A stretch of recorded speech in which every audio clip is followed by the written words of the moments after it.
So the attempt for unification is not just an opportunistic one because there were electoral declines of the EFF and all of those things. It's a genuine political discussion, which all South Africans must enter into, those who are in favor of the revolution.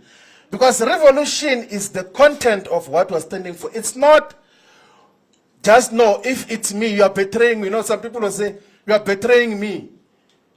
Where does that enter? And you don't even once suggest that I'm betraying the revolution.